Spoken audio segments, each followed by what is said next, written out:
everybody. Thanks for watching this with us tonight, this debate between Vice President Kamala Harris and former President Donald Trump.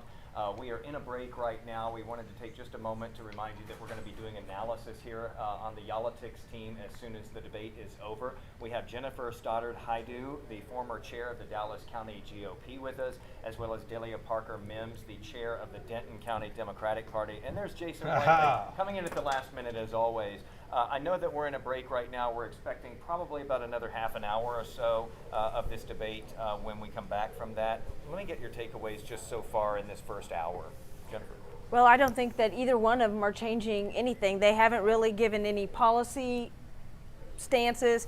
Every time Vice President Harris has been asked for a policy stance, she talks in broad strokes, and she hasn't really told us how she would do the things that she would like to see done.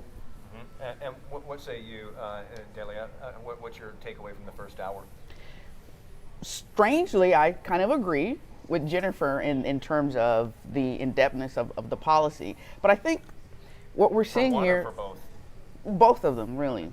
I think I understand a little bit more about Vice President's policy initiatives because I've been actually reading and listening to what she's been saying. So a lot of it is not surprise. I think she's tried to get to that policy point. It seems to me ex-President Trump is just basically talking to his base, not really expanding. And I think that's where we're going to be at in terms of this election. Who can awaken more people and get them to vote? Because we all pretty much know how both of them are. And we've seen some viral moments tonight that might do that for their respective bases. Wouldn't you agree? This is certainly a lot testier than the first debate we saw between President Biden and former President Trump. It is. It's a lot testier. Jennifer, what do you make of the body language? Because I think this is as fascinating as what we're actually hearing from the lectern from both of these. She looks at him. He doesn't look at her. She walked out and she engaged him and introduced herself and shook his hand. He didn't seem to be going that way. What do you make of that?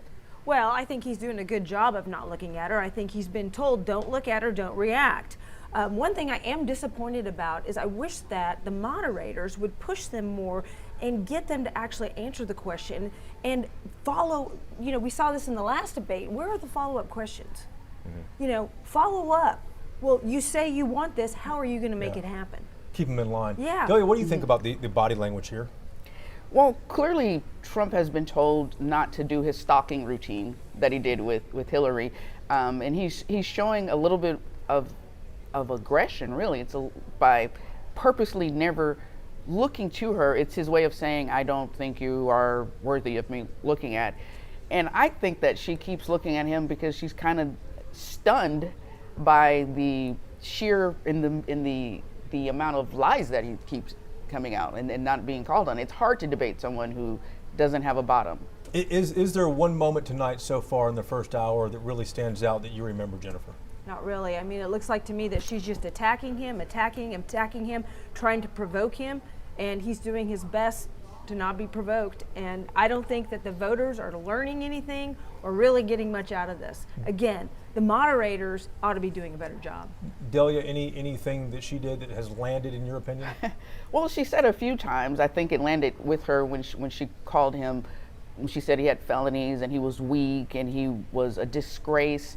I almost felt like I could feel that pierce him because I think given his ego, having that come out and not really being able to respond the way I think he would want to respond, which is not being shackled and looking forward, it looked like that stunned him a little bit. Yeah, and that came right back at her from him the next time he spoke, and they've both called each other liars and a disgrace, and basically said, the world has been laughing at you. This has been very pointed and very personal, especially when we look back at the last debate.